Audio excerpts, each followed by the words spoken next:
여러분 참 좋은 아침입니다. 우리 말씀으로 드리는 오늘의 번제 함께합니다. 사도행전 27장 한 장 전체를 같이 생각합니다. 우리는 9절부터 20절까지만 같이 읽겠습니다. 9절 시작. 여러 날이 걸려 금식하는 절기가 이미 지났으므로 항해하기가 위태한지라 바울이 그들을 권하여 말하되 여러분이여 내가 보니 이번 항해가 하물과 배만 아니라 우리 생명에도 타격과 많은 손해를 끼치리라 하되 백부장이 선장과 선주의 말을 바울의 말보다 더 믿더라. 그 항구가 겨울을 지내기에 불편함으로 거기서 떠나 아무쪼록 베닉스에 가서 겨울을 지내자 하는 자가 더 많으니 베닉스는 그레데 항구라. 한쪽은 서남을 한쪽은 서북을 향하였더라. 남풍이 순하게 불매 그들이 뜻을 이룬 줄 알고 닻을 감아 그레데 해변을 끼고 항해하더니 얼마 안 되어 섬 가운데로부터 유라굴라라는 광풍이 크게 일어나니 배가 밀려 바람을 맞추어 갈 수 없어 가는 대로 두고 쫓겨가다가 가우다라는 작은 섬 아래로 지나 간신히 거로를 잡아 끌어올리고 줄을 가지고 선체를 둘러감고 수루디스에 걸릴까 두려워하여 연장을 내리고 그냥 쫓겨가더니 우리가 풍랑으로 심히 애쓰다가 이튿날 사공들이 짐을 바다에 풀어버리고 사흘째 되는 날에 배의 기구를 그들의 손으로 내버리니라. 여러 날 동안 해도 별도 보이지 아니하고 큰 풍랑이 그대로 있음에 구원의 여망마저 없어졌더라. 네, 오늘 우리가 함께 읽은 말씀 중심으로 신바람에 쫓기는 삶이라는 제목의 하나님 말씀 증거합니다. 여러분, 쫓긴다는 말의 사전적인 의미를 살펴보면 일에 몹시 몰려 지내다 라고 되어 있습니다. 그래서 우리가 일에 쫓기다, 사업에 쫓긴다, 시간에 쫓긴다 등 이런 표현들을 통해서 많이 사용하는 단어 아닙니까? 좀 더 구체적으로 예를 들어보면 여전도회 일에 쫓겨 아이들을 돌아볼 겨를이 없었다라고 했다 그러면 이런 경우에 쫓긴다는 말의 뜻을 좀 더 잘 알 수 있습니다. 그러니까 내 마음으로는 애들을 돌봐야 된다고 하는 생각이 간절합니다마는 교회 일이 그 나의 간절한 바람을 행하지 못하게 나를 몰고 간다는 뜻이 있다는 거예요. 그러니까 내가 내몰리는 겁니다.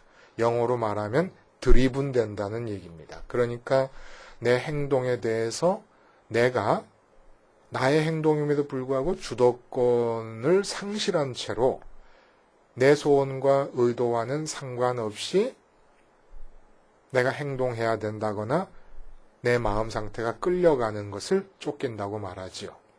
자, 여기서 오늘 말씀을 이해하기 위해서 우리가 꼭 가져야 될 분명한 포인트가 있습니다. 분명히 내가 움직이긴 하는데 내 마음대로 하는 것이 아니라 내 몰리고 있다 라는 것이 쫓긴다라고 하는 뜻입니다. 오늘 본문에도 15절, 17절 두 번이나 그 단어가 나와요. 그래서 사도행전 27장 전체를 이해하기 위한 키워드가 바로 이 쫓긴다는 단어라는 겁니다. 여러분, IVF의 이사를 지내신 찰스 험멜이라는 분이 쓴 책 중에 늘 급한 일로 쫓기는 삶이라는 제목의 책이 있습니다.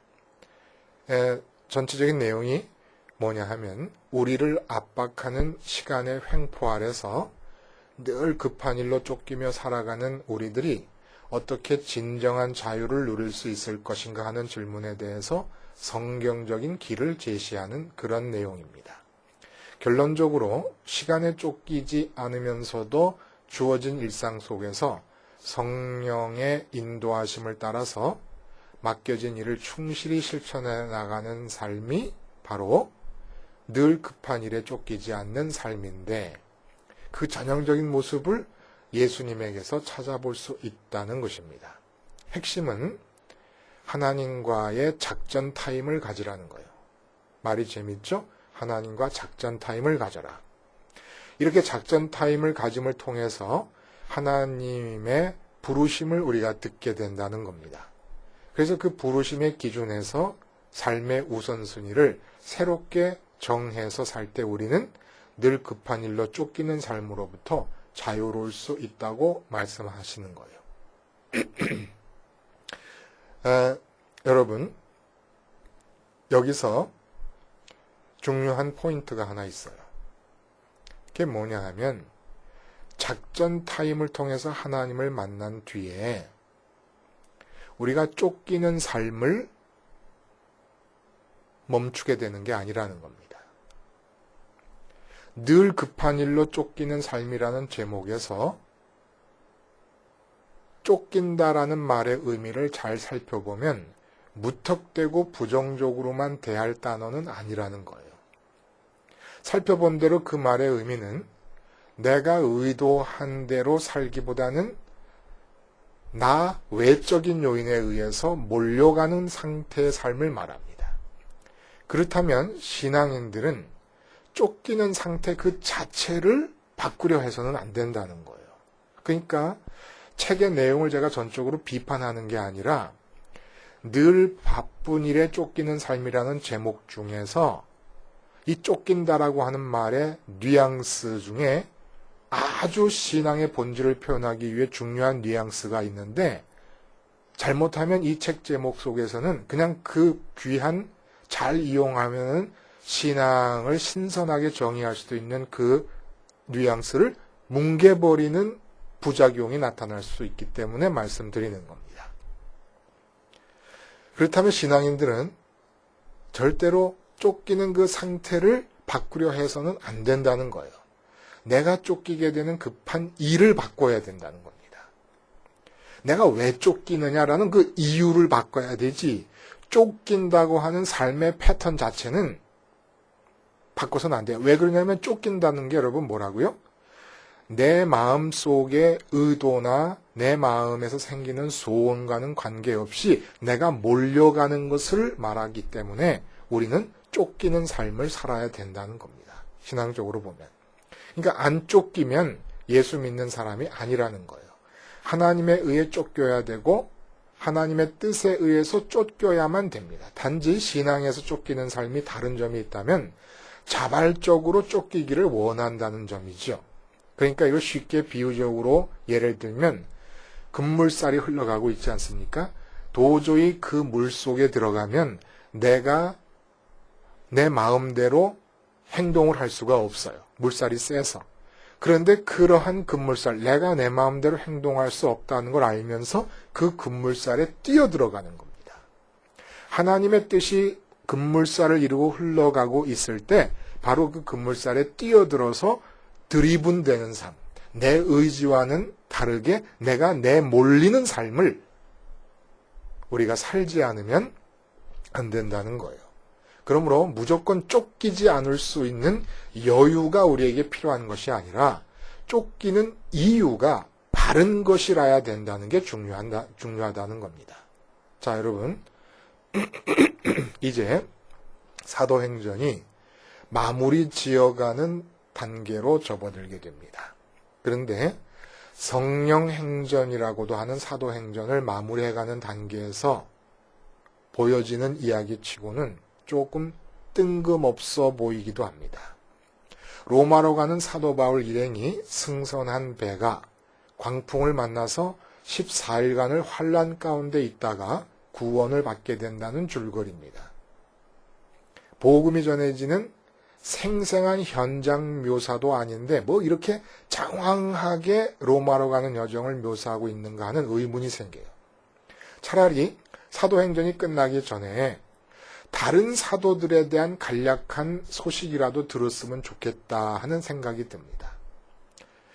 도대체 이 즈음에 사도 베드로는 어디서 뭘 하고 있는 것인지, 또 이때쯤에 사도 요한의 근황은 어떠했는지 궁금하지 않습니까, 여러분?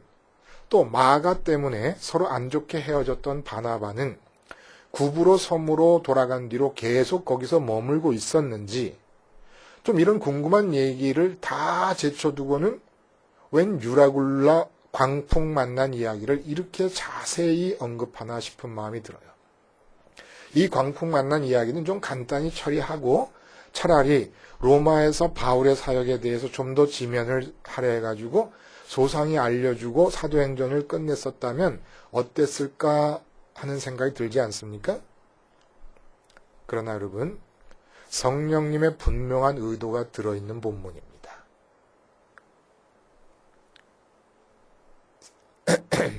그러니까 사도행전 29장이라고 하는 말을 모 교회에서 만들어냈어요. 그렇죠?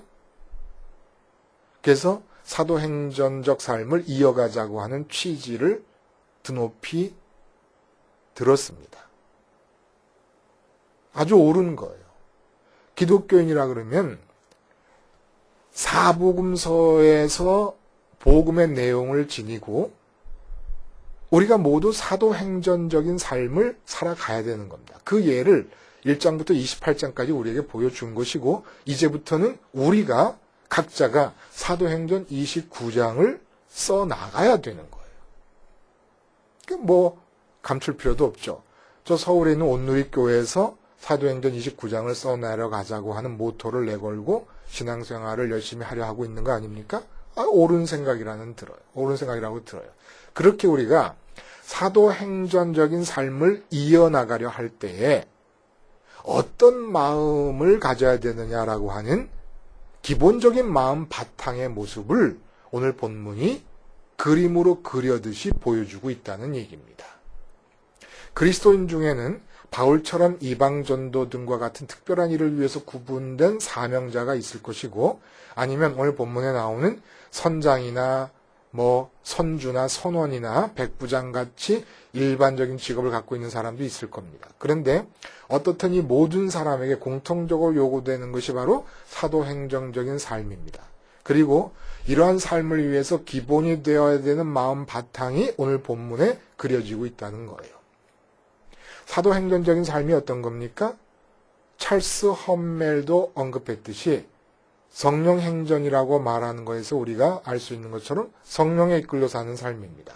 그러면 이런 삶의 모습이 어떤가를 보여주고 있는데 결론부터 말하면 성령에 의해서 쫓기는 삶이고 성령에 의해서 쫓기는 삶을 비유적으로 말할 때 어떤 모습이냐면 오늘 본문에 우리가 읽은 대로 유라굴로 광풍을 만나가지고 아무것도 할 수 없는 상태에서 물살에 쫓긴다라고 표현을 하고 있지 않습니까? 그 물살에 쫓기고 있는 그 삶의 모습이 사도행전적인 삶의 모습이라는 겁니다.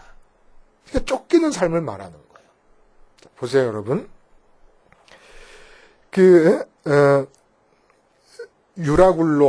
광풍 유라굴로를 만나서 사투를 벌이는 상황을 묘사하는 중에 15절과 17절에 쫓겨간다는 말이 나오는데 헬라어의 에페론트라는 단어입니다. 이 단어의 뜻을 본문에서 이야기되고 있는 상황과 맞추어서 좀 더 자세히 이해하면 내 의지와는 상관없이 내몰리는 상황을 뜻하는 거예요. 내 인생을 위해서 내가 더 이상 손을 쓸 수 없어서 외부의 힘에 본의 아니게 맡겨진다는 겁니다. 유라굴로 광풍을 만난 선장과 선주와 선원들로서는 더 이상 배를 조종할 수 없는 것은 물론이고 그 외에도 할 수 있는 게 아무것도 없는 상태가 되었습니다. 이제 그냥 광풍이 부는 대로 내어 맡겨진 채 광포하게 요동치는 물결을 따라 떠밀려 갈 수밖에 없는 상태가 되었다는 거예요. 바로 요 모습이 신앙인의 모습이라는 겁니다. 비유적으로. 이 사람들이 이렇게 몰리게 된 경위는 잘못됐어요. 사도 바울의 말을 들었어야 되는데 자기들의 주장대로 가서 이런 결과가 나타났지만 이 사람들의 삶의 이 모습이 바로 비유적으로 사도행전적 삶의 모습이라는 겁니다. 자, 근데 여러분 여기서 광풍 속에서 사투를 벌이고 있는 이 모습이 성경을 늘 마주대하고 있는 우리로서는 낯설지만은 않아요. 예수님과 제자들도 풍랑을 만났습니다만 특별히 노아 홍수 때 방주에 몸을 실은 8명의 노아 가족이 처한 상황도 오늘 본문의 상황과 너무나 비슷합니다. 이때는 오늘 본문은 지중해 한 모퉁이에 불어닥친 유라굴라 광풍 정도가 아니었지요. 노아 홍수 때는 전 지구를 집어삼키는 홍수였으니까 말입니다. 지구의 표면을 뒤덮어 살아있는 모든 생명을 쓸어버리는 무시무시한 홍수에 내맡겨진 채로 150일 동안을 그냥 창이라는 물 위에서 떠다녔던 겁니다. 그런데 노아의 방주와 이 지금 로마로 향하고 있는 바울 일행이 승선한 알렉산드리아 배가 처한 상황이 이처럼 쫓긴다는 점에서는 똑같은 거예요. 쫓긴다는 게 뭐라고요? 내가 방향을 주도해 나갈 수 없이 내가 움직임을 내 마음대로 해 나갈 수 없는 상태로 지금 물결에 따라 내몰리고 있다는 점에서 노아 방주와 알렉산드리아호 이 바울이 승선한 배가 처지가 똑같다는 겁니다. 그런데 이처럼 처한 상황이 똑같은 중에도 이 두 경우 사이에는 아주 크게 다른 점이 있다는 거예요. 뭐냐 하면 바울 일행이 함께 타고 있는 대형 곡물선인 이 알렉산드리아 배는 조종이 가능한 배였습니다. 그런데 지금은 도저히 조종할 수가 없는 상황이 되어서 쫓기고 있는 것이고 내몰리고 있는 것이고 반면에 노아 방주는 처음부터 조종이 불가능하게 만들어진 배였습니다. 정확히 말하면 조종을 안 한다는 전제하에 처음부터 작정하고 방향키조차 없게 만든 배였다는 겁니다. 만들어지기를 애초에 조종하는 배가 아니라 쫓기는 배로 만들어졌던 거야. 쫓기는 배가 뭐라고요? 내 의지와는 상관없이 내몰릴 수밖에 없도록 만들어졌다는 겁니다. 자발적으로 만든 거예요. 자, 방향키 없는 방주에 타고 홍수의 물결을 따라 내 뜻과는 상관없이 쫓기는 것은 사실 노아에게는 여기서 포인트 여러분 새삼스러운 일이 아니라는 거예요. 평생 그는 이미 방주에 들어가서 홍수 물살에 쫓기기 전에 쫓기면서 살아왔습니다. 자기 인생을 스스로 조정하려 했던 모든 사람들이 홍수에 쫓겨 죽음으로 빨려 들어갈 때 평생을 하나님의 뜻에 자발적으로 자기를 내던져서 그 하나님의 뜻의 신바람에 쫓기면서 인생을 조종관을 놓고 살았던 노아는 방주 안에서 살아남은 거예요. 여러분, 자발적으로 쫓겨가는 자라야 합니다. 사도행전적인 삶을 살려면 내 스스로 쫓아가고 향해 가고 손안에 잡으러 가다가 역경과 환난을 만나서야 쫓겨가는 삶의 형태로 바뀐다고 하면은 이건 진짜 불행한 거예요. 오늘 본문에서처럼. 그런데 쫓기지 않는 한 움직이지 말아야 돼요. 그럴 각오로 살아야 된다는 겁니다. 아예 내 인생의 배를 위한 조종관을 빼버리라는 얘기입니다. 여러분, 오늘 본문이 그게 기가 막힌 거예요. 이제까지 사도행전의 분위기가 너무 달라요. 그렇죠? 막 복음을 전하고 박해를 받고 기적을 일으키고 하나님의 말씀이 확장되어 가고 아니면 적대자들과 부딪히고 이런 전혀 다릅니다. 근데 이 본문이 기가 막힌 거는 사도 바울은 유라굴라 이 광풍을 만나 쫓기기 이전에 이미 자발적으로 늘 쫓기고 있는 자였다는 겁니다. 하나님의 뜻의 바람, 유라굴라 광풍이 아니라 하나님의 뜻의 바람, 그러니까 신바람에 출렁이는 물결에 몸을 맡기고 들이분되어 살았던 사람이라는 거예요. 인생 자체를 노아의 방주처럼 살고 있었던 거죠. 지금도 유라굴라라는 거센 바람 이전에 신바람에 의해서 쫓겨서 로마로 가고 있었던 중 아닙니까?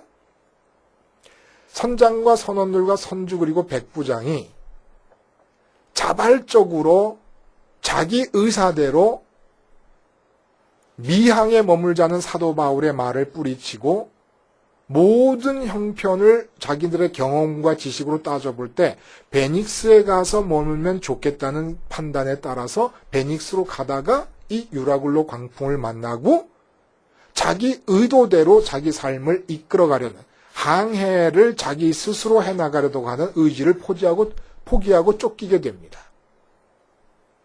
그런데 중요한 포인트가 유라굴로 같이 눈에 보이는 환란을 만나고 나서야 조종관을 놓고 쫓기는 처지가 되는 사람이 제일 미련한 사람이라는 걸 보여주고 있다는 겁니다. 절대 사도행전적 삶을 이렇게 살지 말라는 거예요. 모든 상황이 다 이만큼이라도 편안할 때 우리가 그것을 맞서서 내 인생을 내가 조종해 나가선 안 되는, 보이지 않는 신의 바람을 봐야 된다는 거예요.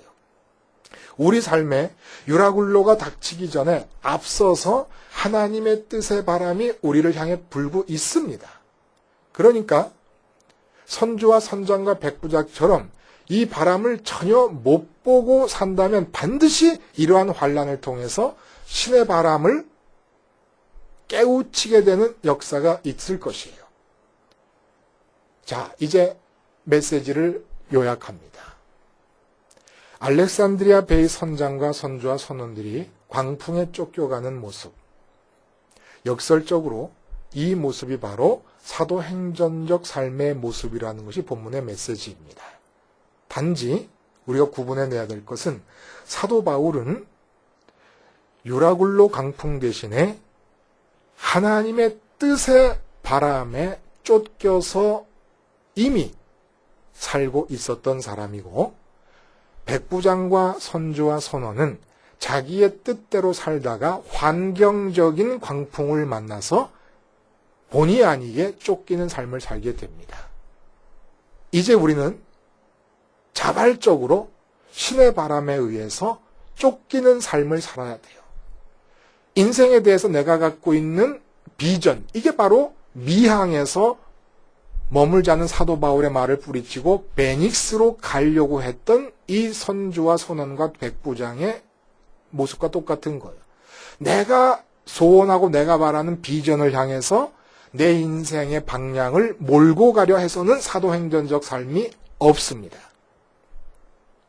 그거 다 없애버리고, 그거 다 십자가에서 못 박아버리고, 내 비전, 내 소원, 내 의도 다 못 박아버리고, 이제부터 하나님의 뜻의 광풍이 불어옵니다. 내가 이 땅에 살아있는 한 반드시 나를 향하신 하나님의 뜻의 바람은 불어오게 되어 있습니다. 하나님의 뜻의 바람이 없다 그러면 나는 이 땅에서 죽어요. 그게 끝인 거예요.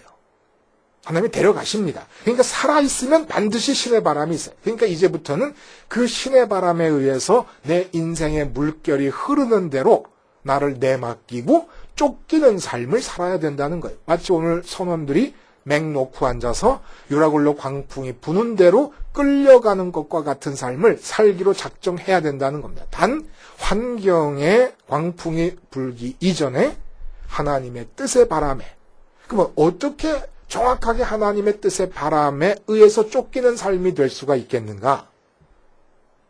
십자가에서 날마다 내 인생에 대해서 죽는 겁니다.